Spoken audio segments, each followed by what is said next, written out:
Welcome to the Bald Brad Show.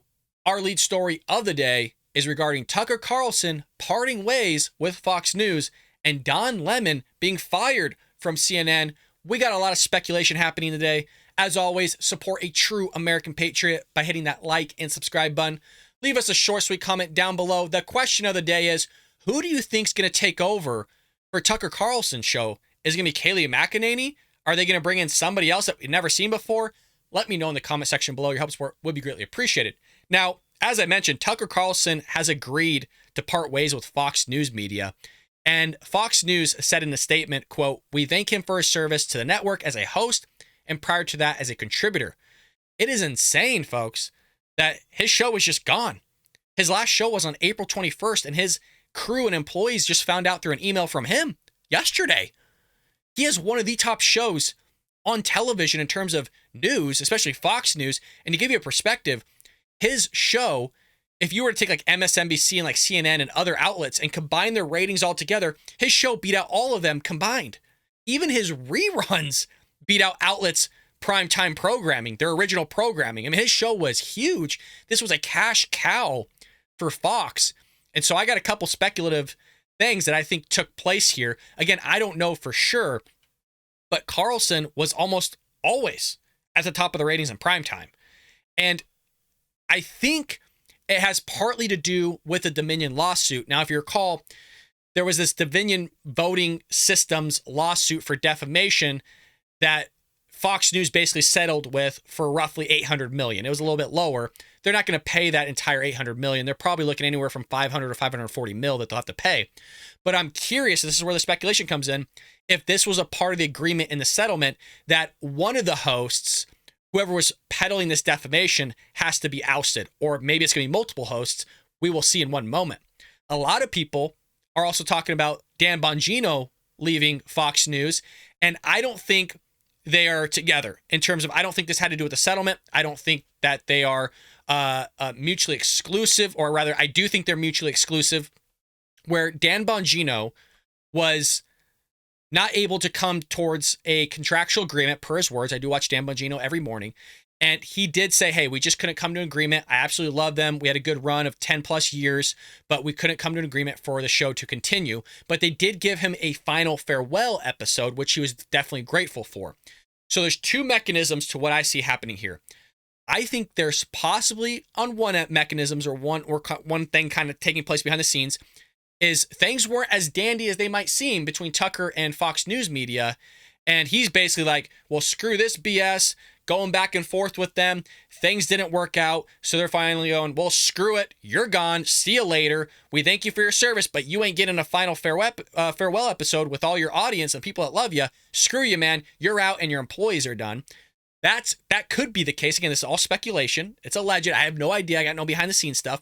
Or it could be the settlement aspect of, hey, he was one of those people in the lawsuit. He was going to have to testify just as much as Sean Hannity was and others. Pick, somebody's going to be gone here. And maybe they picked Tucker, or maybe that was the part of since he was like the top guy's gone. I don't know, but I want to know what you guys think in the comment section below. Do you think Tucker was out because of the settlement? Or you think Tucker was out because there's some beef going on behind the scenes?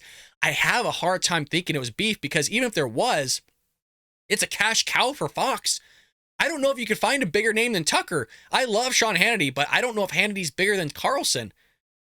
So I don't know where Carlson's going to go. A lot of people want Carlson to go to the Daily Wire, but I don't think the Daily Wire can afford him. The Daily Wire offered $50 million to Steven Crowder, and they could barely afford that. I mean, they were scraping the bottom of the barrel. Tucker is way, way bigger than Steven Crowder, so I don't think they can afford him. I don't know if he has a non-compete clause in his contract to where we're not going to see him for a year or two, just like similar to Bill O'Reilly or Megyn Kelly. And I believe they had a non-compete clause, which is why we didn't see them for a while. Megyn Kelly has her podcast. Bill O'Reilly's doing his own thing. So we might not see this guy for a while. I don't know. More information's coming out. And as more information comes out, I will make sure that I bring you guys all the updated news. Now, that one was unexpected. This one that I'm about to talk about with Don Lemon being fired from CNN going, why did this not happen sooner? We were all expecting this. I mean, the fact that it lasted this long is truly remarkable, but he is kind of the last host to go. You had Brian Stelter, which was amazing. That took so long for that guy to be gone. He was the one that had the show called Reliable Sources. He had more hair than I do, but he's still the bald, kind of heavy-set guy. Just an astonishing show name, right? Reliable Sources coming from CNN. You know, try to wrap your head around that one. Well, Don Lemon, this was also big news yesterday, right, with Tucker Carlson being let go, where he was fired on Monday. And it says here, I was informed this morning by my agent that I had been terminated by CNN. I am stunned. Really? How is it everybody was wondering how you still have a job, Don? Everybody was wondering, and you're stunned? After 17 years at CNN, I would have thought that someone in management would have had the decency to tell me directly. I mean, that is a good point there. You put in a lot of service. You would think that somebody would tell you bluntly and directly to your face. But I mean, hey, that's how a lot of things work in Hollywood, where people go through your manager or your talent agent. So that doesn't surprise me, but you shouldn't be stunned that you were let go, man. To be honest, everybody thought that your time was way, way beyond what it should have been. At no time was I ever given an indication. Oh my God. At no time was I ever given any indication that I would not be able to continue to do the work I have loved at the network, he continued. It is clear that there are some larger issues at play. With that said, I want to thank my colleagues and the many teams I have worked with for an incredible run. They are the most talented journalists in the business, and I wish them all the best. I don't know if they're the most talented journalists in the business. I mean, the whole idea that CNN still says that they're unbiased news and the most trusted newsworthy shows and just media out there, I think is insane. I would rather you just come out and say, hey, we're leftists and we peddle whatever jargon the Democrat Party wants us to peddle at that time, and that's what we're gonna go with. But they don't want to do that. And again, I'm stunned myself that Don Lemon thinks that he was stunned that he was just let go. Like I said, we all been talking about this. Chris Cuomo, we said would have been let go. He was let go. Brian Stelter, we're like, hey, why does this guy still have a job? He should be let go. He was let go. Don Lemon, for literally years, probably for like 5+ years, we're like, how does this guy still have a job? He should be let go. Here, and he's let go. Lemon's ouster at the network comes as new CEO of CNN said after getting hired that he wanted to help restore credibility at the company and wanted to tamp down on hyper-partisan voices. I mean, hey, at least he's fulfilling here. And if you recall, for those that are longtime Bald Brad Show listeners, that's something that I brought up was when he got put in, Chris Leitch or whatever his name was, the CEO that I'm speaking of here for CNN, and how basically he said he wanted to clean house and kind of, as you just recall, bring back the credibility of CNN as if they had any credibility before, but definitely tarnished now after the 17 years of damage that Don Lemon and others have done to the whole media outlet there. But I said, why is Brian Stelter still around? Like you got in a CEO, you said you want to switch things up. Nobody trusts Brian Stelter. Nobody trusts Cuomo. Nobody trusts Lemon, or Lemon. You need to get rid of these guys. Hey, he followed suit with it. This is good. Clean the house a little bit. Maybe people will start listening to CNN more. I don't know, but we'll have to see. But hey, he's fulfilling his word here. Lemon got in trouble earlier this year after a spat with two female co-hosts who he worked with on CNN this morning. You guys all recall this, where he said Nikki Haley was past her prime. And everybody got, their panties in a bunch over it. I'm not saying it was a great thing to say by any means, but there's different ways to take what he said. And that's kind of where we're at as a society. Somebody says something, and then you automatically take it as something offensive, rather than taking a moment to kind of think what that person might have meant by it, and maybe giving them the benefit of the doubt that maybe through her age, she was maybe past her time as childbearing. I don't know, but trying to just give somebody the benefit of the doubt, I think we don't do as much anymore. And I always, regardless of the side of the aisle that I'm looking at or listening to, I try to give them the benefit of the doubt that this is what they probably meant, rather than going to the directional route that everybody wants to go to of, well, he's going after women. Women are all past their prime. They can't run for president. They can't hold a job, or whatever nonsense it may be. Again, I try to go with the latter part that I mentioned of, hey, maybe he's talking about child rearing. I have no idea. But his ratings have been low. He's been saying some asinine things for quite a while. And I'm kind of glad that the guy's out, because he's just one of those people that peddle and push this nonsense of the progressive left. He says he's unbiased. He is clearly biased. There's a famous clip between him and Ben Shapiro. Ben Shapiro is calling him out going, why don't you just say that you have a bias? And he keeps going, well, I'm unbiased. No, you're not. And he can't comprehend certain things. We talked about this when he was when he had Vivek Ramaswamy, the guy that's running for president of the United States, on CNN the other day, where Vivek was making the connection to the Civil War, on how the Civil War was fought for Black people's freedoms. And one of those freedoms and mechanisms that they would have received and inherit was the Second Amendment, the right to bear arms. that they would have received that. And Don Lemon was having a huge problem with it, saying that that's not even part of history. That's belittling the history. You're putting it down in one sentence. That's not why the Civil War was fought and all these things. And he couldn't actually understand the argument that Vivek was saying. I mean, how can you sit there and be an anchor and a journalist and a host and not actually be able to understand at least what they're talking about and the connections that they're making? It's insane. But let me know again what you think about this in the comment section below.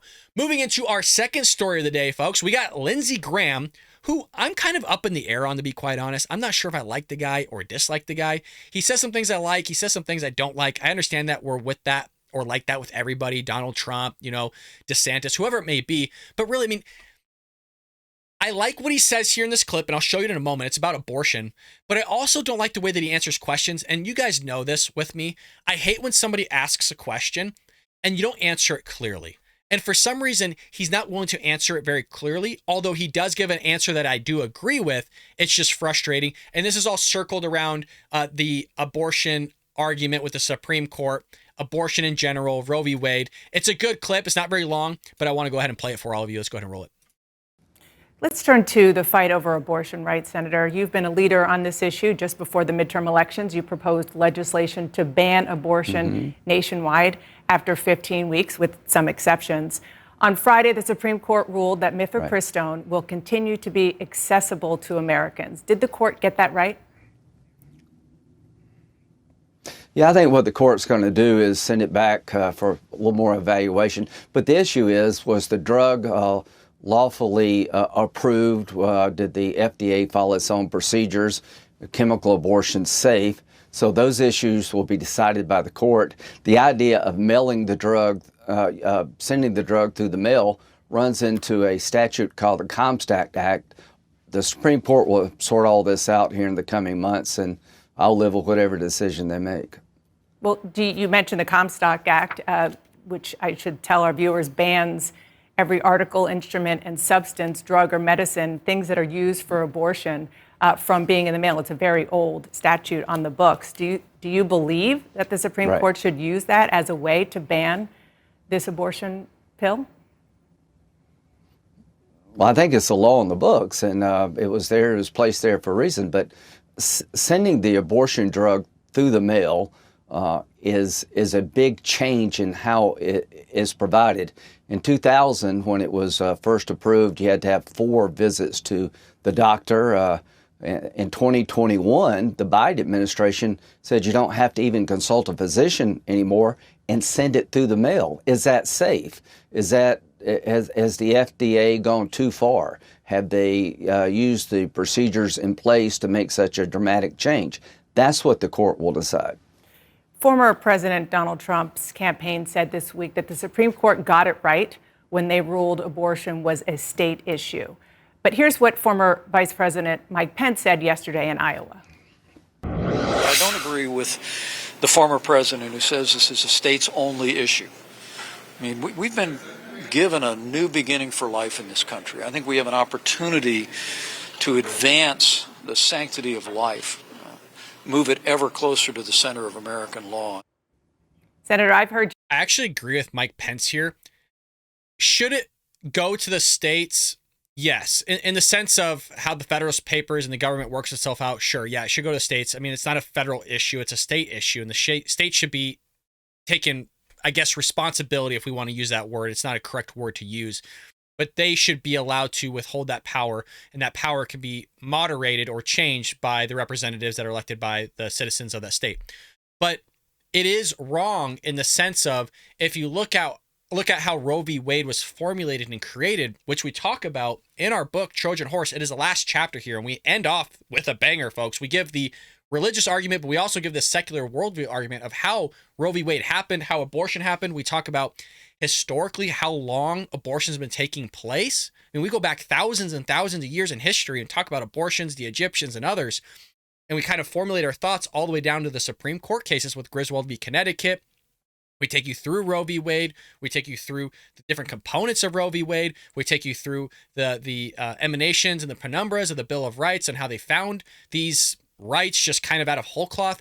We go really great in detail. I think it builds a good foundation for you to understand the whole argument about abortion. But that's why I agree with Pence here that since these rights were created a whole cloth, I mean, you're not going to find abortion anywhere in the Constitution. I understand that there's certain rights that we've received, like the right to bear arms, but further in depth, the right to have an AR-15, because that's the right to bear arms. They kind of take these different amendments, which we cover in the book, and they kind of extrapolate those to create these new rights. And even the clerks of the time that pushed for Roe v. Wade said that it was bad law, and that even the Supreme Court justices at the time, some of them actually agreed that it was bad law. It was bad law practice. So I agree with Pence here that we shouldn't have a right to where you can kill an innocent person. That's insane to me. And that's kind of where the argument goes of, you have the Democrats and the progressive left in unison. And by the way, some conservative Republicans too, that don't think it's a life inside the womb. That's really where you draw the line. That's why I was pro-choice the vast majority of my life, all the way through my mid to late 20s. I'm only 34, so I've probably been pro-life for probably the last 6 to 8 years, but I wasn't always. And really the part that got me to switch was coming to the terms that is a human life. That is a person inside the womb. It's not a cluster of cells. It's not just some parasite that the progressive left called. This is a human being, and you got to come to grips with that. And if you don't come to grips with it, then there won't ever be any change. But it is crazy. You have people on here that are for abortion up to and after the point of birth, by the way. I understand they're talking about 15 weeks here, but the Democrat Party is for to the point of birth, like a full-fledged human being being chopped up inside the womb, and sometimes in cases outside the womb too. It's insane. It's insane. It really is, folks. Let me continue here. You say both on this issue, that it is a state issue, but now you do support a federal ban. So who's right here? Right. Well, I've been supporting a limit on late-term abortions since 2015. I had a bill to limit abortions at 20 weeks with exceptions for rape, incest, life of the mother. 70% of Americans support limiting abortion when the unborn child can feel pain. 50 of 53 European nations limit abortion at 15 weeks or less. But my question is it a federal issue or state? Yeah, it's a human rights issue.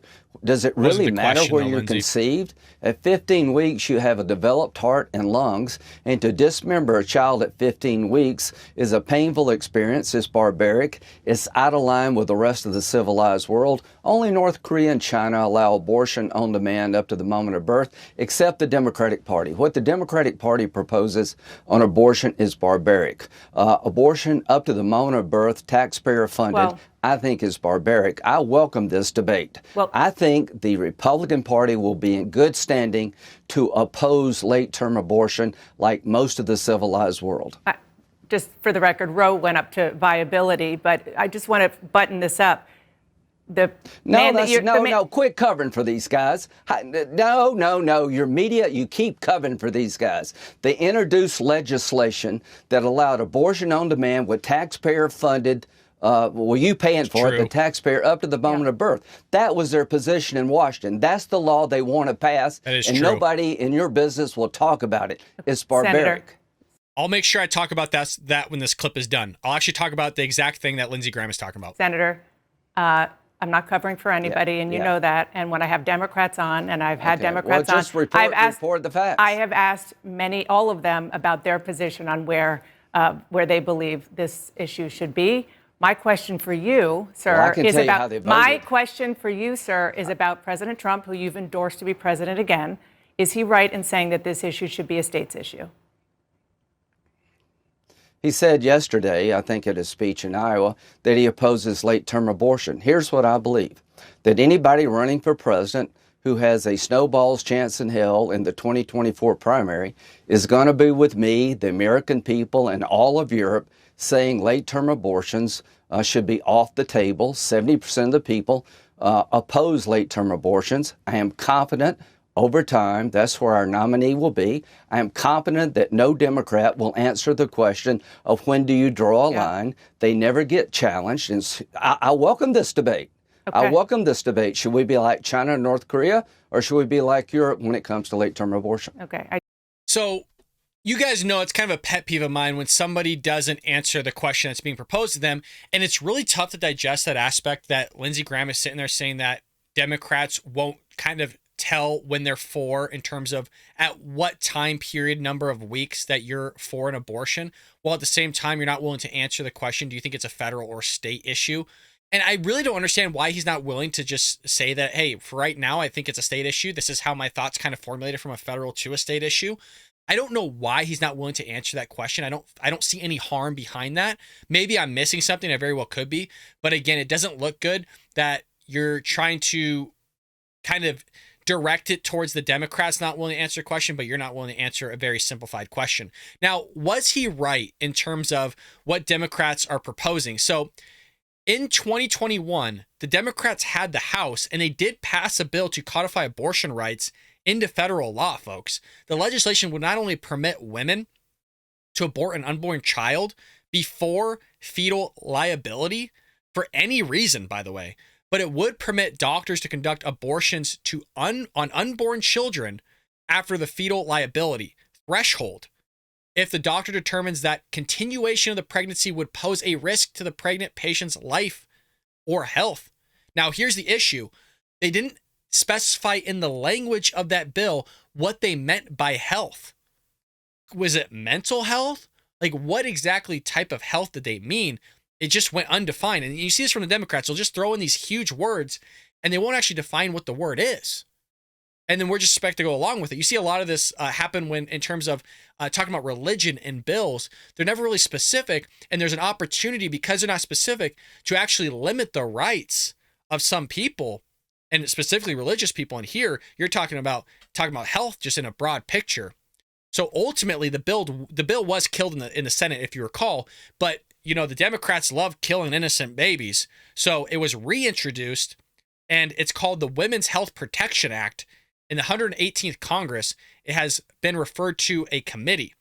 Meanwhile, Democrats generally support overturning the Hyde Amendment, which prohibits taxpayer dollars from funding abortions. So the Democrats, I mean, this party is just, they talk about us in shambles. The party within itself is insane. I mean, name the issue, it usually will lead to death. You talk about open borders, you got raping children. There was a little girl that was found at the border, and by little, I'm talking like under 10. I think it was under 10, and she had 62 different types of DNA in her. I'm sure you can guess where I'm going with this. 62. And Democrats are all for this. What's the big deal? Let people come in. You got people freaking dying everywhere. I think it's a leading cause of death from age 18 to 45 or something like that for fentanyl. But they want this stuff to happen. So, I mean, if you look at the things they propose, I mean, they are totally just for death. Left and right. Open sex trafficking leads to death. Just trafficking in general leads to death. You have drug trafficking leads to death. Violent gang members lead to death. I mean, they're shooting themselves in freaking crazy numbers in the streets, but they want to restrict your Second Amendment rights to protect yourself against the very people who are shooting themselves in the streets. You have massive crime, which leads to death. You got them wanting to push abortion, leads to death. I mean, you name it, it all leads to death, but that's what they want. But they'll continue to vote for it, folks, and then they'll pretend like, no, I care about this, I care about that. Oh, no, it's life. Oh, I care. Come on, give me a break. Well, moving into our last story today, speaking of psychos in the Democrat Party, you got AOC suggesting government should drop hammer on Fox News for very clearly inciting violence. But there's a glaring problem, and we'll get to that problem in just one moment. As always, hit that like and subscribe button. Leave us a short, sweet comment down below. Your help support would be greatly appreciated. Well, we got a clip here, folks. I mean, AOC, she's always just dropping just facts that aren't facts, but in her mind that they're facts. It's really insane. It is really insane. The stuff that comes out of her mouth like always stunned me because I don't think it can get any more dumber. And then she actually just shatters that thinking that I had and gets more dumber. So on Sunday, the federal government, this is her, needs to regulate Fox News because the network is very clearly guilty of inciting violence. The problem, though, is AOC did not provide any evidence to back her claim. Typical. But here's the clip with prior White House press secretary Jen Psaki, who surprisingly is a better White House press secretary than Karine Jean-Pierre, not by much, but let's hear from the horse's mouth, AOC. Defamation lawsuit with Dominion Voting Systems for $787.5 million, a lot of money. It's now one of the largest media defamation settlements in history.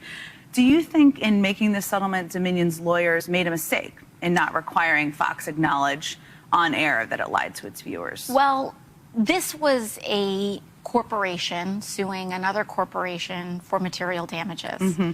Their job is to go in and get the most money that they can. And I think that they did that.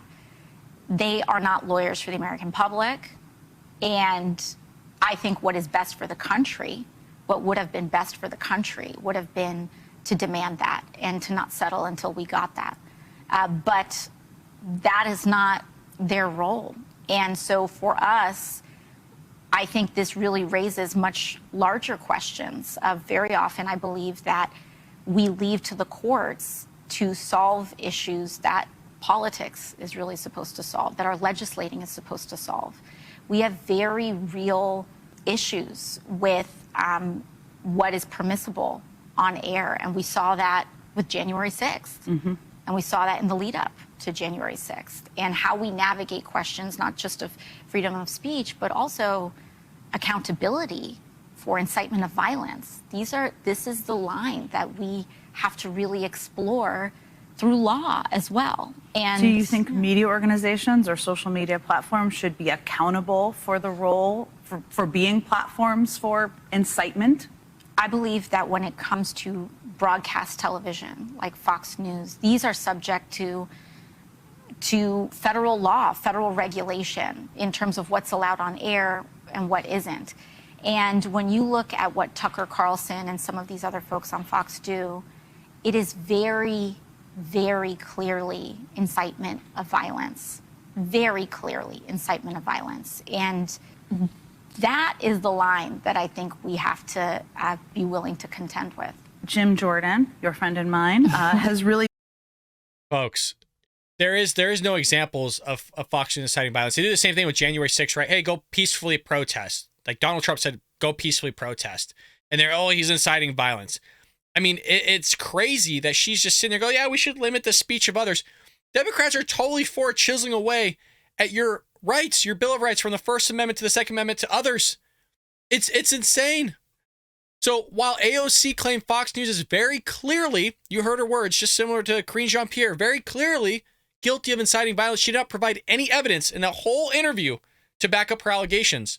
I would like to point out, folks, the First Amendment protects nearly all speech, but the Supreme Court has defined a few narrow exceptions. The landmark case, was it Brandenburg versus Ohio, for example, ruled that one type of unprotected speech is that which directed to inciting or producing imminent lawless action and is likely to incite or produce such action. Thus, if Fox News was guilty of inciting violence, or in the words of the Supreme Court, imminent lawless action, then surely AOC could point to, I don't know, a time when Fox News, a media entity, or any of its employees directly called for its viewers to break the law and commit violent acts, but she can't. The inability to provide such examples literally speaks for itself. But she shouts nonsense. And because she's a dolled up, Disney princess looking woman, I mean, she's pretty, but there's nothing going up here, which makes you unattractive. I mean, she was calling for the Green New Deal again the other day. Remember how she all played it off like it wasn't like a legit thing? Before she was making it all legit, right? We need to tear down every building, get rid of airplanes and vehicles and all this crazy nonsense. I mean, this authoritarian, totalitarianism mindset. Then once she realized that everybody's like, this is insane, even the people around her were like, whoa, you're a psycho lady. Then she was like, oh, it's just a joke. People are taking it serious. And now she's back to nobody was taking it serious. It was a great idea. I mean, blah, blah, blah, this and that. And there's a clip of her literally last week saying all this stuff. And now she's sitting here just willy-nilly going, oh, yeah, well, we should probably limit the speech of people, but I'm not going to give examples of what speech we should really limit from them, but they were inciting violence, but I can't list out any times that they were inciting violence. That's a pretty crazy accusation to make. And you see it time and time again. I mean, for some reason, they want to always go after people that don't incite violence, but never go after the people that actually incite violence. Have you noticed that? Just give you, for example, there's actual criminals out there that not only incite violence, but actually commit real violence. And the DAs of the Democrat Party in certain localities, specifically California, New York, and others, like Alvin Bragg or Garcetti over here with in conjunction with our Attorney General, they don't want to actually prosecute anybody, but they'll go after Donald Trump for $130,000 of hush money. That's where they want to put their time.